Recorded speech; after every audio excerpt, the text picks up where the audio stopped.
2 ದಿನಗಳ ದಂತ ಹಾಗೂ ಸಾಲ ಆರೋಗ್ಯ ಶಿಬಿರ ನಮ್ಮೂರ ಶಾಲೆ ಮಲೆಮಹದೇಶ್ವರ ಬೆಟ್ಟ, ಚಾಮರಾಜನಗರ 9 ಮತ್ತು 10 ನವೆಂಬರ್ 2024. ರಾಷ್ಟ್ರೀಯ ಸೇವಾ ಯೋಜನೆ, ರೋಟರಾಕ್ಟ್, ರಾಮಯ್ಯ ವೈದ್ಯಕೀಯ ವಿದ್ಯಾಲಯ ಮತ್ತು ಆಸ್ಪತ್ರೆ, ದಂತ ವಿಜ್ಞಾನ ವಿದ್ಯಾಲಯ ಮತ್ತು ರೋಟರಿ ಬೆಂಗಳೂರು ಮಾನ್ಯತಾ ಸಹಯೋಗದಲ್ಲಿ 2 ದಿನಗಳ ದಂತ ಹಾಗೂ ಸಾಲ ಆರೋಗ್ಯ ಶಿಬಿರ ನಮ್ಮೂರ ಶಾಲೆಯನ್ನು ಮಲೆಮಹದೇಶ್ವರ ಬೆಟ್ಟ, ಚಾಮರಾಜನಗರದ ಕೋಣನಕೆರೆ ಬುಡಕಟ್ಟು ಆಶ್ರಮ ಶಾಲೆ ಮತ್ತು ಬುಡಕಟ್ಟು ಆಶ್ರಮ ಶಾಲೆ ಪೊನ್ನಾಚಿಗಳಲ್ಲಿ ದಿನಾಂಕ 9 ಮತ್ತು 10 ನವೆಂಬರ್ 2024ರಂದು ಆಯೋಜಿಸಲಾಗಿತ್ತು. ನಮ್ಮೂರ ಶಾಲೆ ಶಿಬಿರವನ್ನು ಬುಡಕಟ್ಟು ಮಕ್ಕಳ ಹಾಗೂ ಕಾಡಂಚಿನ ಗ್ರಾಮಸ್ಥರ ದಂತ ಸಂಪೂರ್ಣ ಆರೋಗ್ಯ ತಪಾಸಣೆ ಮತ್ತು ಅವರ ಸಮಸ್ಯೆಗಳಿಗೆ ಸೂಕ್ತ ಪರಿಹಾರ ನೀಡುವ ಧ್ಯೇಯೋದ್ದೇಶದೊಂದಿಗೆ ಆಯೋಜಿಸಲಾಗಿತ್ತು.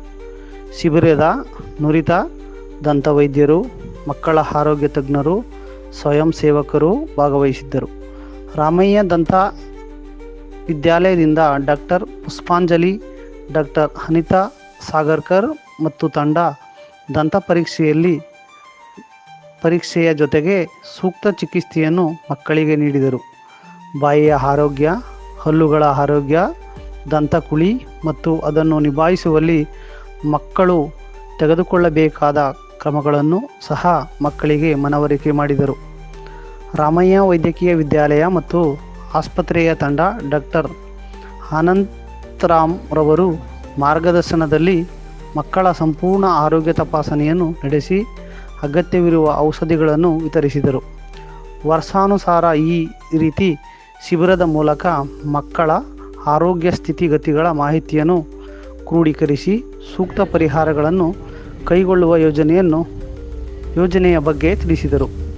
ರೋಟರಿ ಬೆಂಗಳೂರು ಮಾನ್ಯತಾ ಸಂಸ್ಥೆ ಮತ್ತು ರಾಮಯ್ಯ ರೋಟರಾಕ್ಟ್ ಕ್ಲಬ್ನ ಸಹಭಾಗಿತ್ವದಲ್ಲಿ ಶಾಲಾ ಮಕ್ಕಳಿಗೆ ಉಚಿತ ಸಮವಸ್ತ್ರ, ಪುಸ್ತಕ, ಲೇಖನ ಸಾಮಗ್ರಿಗಳನ್ನು ಮತ್ತು ಕಾಡಂಚಿನ ಅಗತ್ಯವಿರುವ ಕುಟುಂಬಗಳಿಗೆ ಸೋಲಾರ್ ಆಧಾರಿತ ವಿದ್ಯುತ್ ದೀಪಗಳನ್ನು ಸಹ ವಿತರಿಸಲಾಯಿತು. ರೋಟರಿ ಬೆಂಗಳೂರು ಮಾನ್ಯತಾ ಅಧ್ಯಕ್ಷರಾದ ರವೀಂದ್ರ ಎಂ ರವರು ಶಿಬಿರವನ್ನು ಆಯೋಜಿಸುವಲ್ಲಿ ರಾಮಯ್ಯ ತಂಡದ ಪರಿಶ್ರಮದ ಬಗ್ಗೆ ಮೆಚ್ಚುಗೆಯನ್ನು ವ್ಯಕ್ತಪಡಿಸಿದರು. ಮುಂದುವರಿದು ಶಾಲೆಯ ಅಗತ್ಯತೆಗಳನ್ನು ಪೂರೈಸಲು ಸಂಪೂರ್ಣ ಸಹಕಾರದ ಭರವಸೆಯನ್ನು ನೀಡಿದರು. ರಾಮಯ್ಯ ರೋಟರಾಕ್ಟ್ ಕ್ಲಬ್ನ ವತಿಯಿಂದ ಶಿಬಿರದ ಮುಖ್ಯಸ್ಥರಾದ ನಂದಿನಿ, MS, ಯಶವಂತ್ ಗೌಡ ಇವರ ಮುಂದಾಳತ್ವದಲ್ಲಿ ಕ್ಲಬ್ನ ಸದಸ್ಯರು ಮಕ್ಕಳಿಗೆ ವಿವಿಧ ರೀತಿಯ ಆಟೋಟಗಳನ್ನು ಆಯೋಜಿಸಿ ಬಹುಮಾನಗಳನ್ನು ವಿತರಿಸಿದರು. ಮಕ್ಕಳಿಗೆ ದೀಪಗಳನ್ನು ತಯಾರಿಸುವ ಮತ್ತು ಬಣ್ಣವನ್ನು ಮಾಡುವ ಕೌಶಲ್ಯವನ್ನು ಮನನ ಮಾಡಿದರು. ಕಾನನ ಕಮ್ಯುನಿಟಿ ಟ್ರಸ್ಟ್ ಅಧ್ಯಕ್ಷರಾದ ಶ್ರೀ ಜೆ. ಮಹದೇವಸ್ವಾಮಿಯವರು ಶಿಬಿರದ ಬಗ್ಗೆ ತಮ್ಮ ಮೆಚ್ಚುಗೆಯನ್ನು ವ್ಯಕ್ತಪಡಿಸುತ್ತಾ, ಶಿಬಿರದಲ್ಲಿ 300ಕ್ಕೂ ಹೆಚ್ಚು ಮಕ್ಕಳಿಗೆ ಮತ್ತು ಕಾಡಂಚಿನ ಗ್ರಾಮಸ್ಥರಿಗೆ ಇದರಿಂದ ಅನುಕೂಲವಾಗಿದೆ ಎಂದು ತಿಳಿಸಿದರು. ಈ ರೀತಿ ಶಿಬಿರಗಳನ್ನು ಮಹತ್ವ ಅರಿತು ಕಾಡಂಚಿನ ಜನರಿಗೆ ಅಕ್ಷರ ಆರೋಗ್ಯದ ಸಹಾಯ ಹಸ್ತವನ್ನು ಚಾಚಿದ ರಾಮಯ್ಯ ಅನ್ವಯಿತ ವಿಜ್ಞಾನಗಳ ವಿಶ್ವವಿದ್ಯಾಲಯಕ್ಕೆ ಮತ್ತು ಶಿಬಿರದ ಮಾರ್ಗದರ್ಶಕರಾದ ಶ್ರೀ ದಾಮೋದರ್ ನಾಯಕ್ ರವರಿಗೆ ತಮ್ಮ ಕೃತಜ್ಞತೆಯನ್ನು ತಿಳಿಸಿದರು.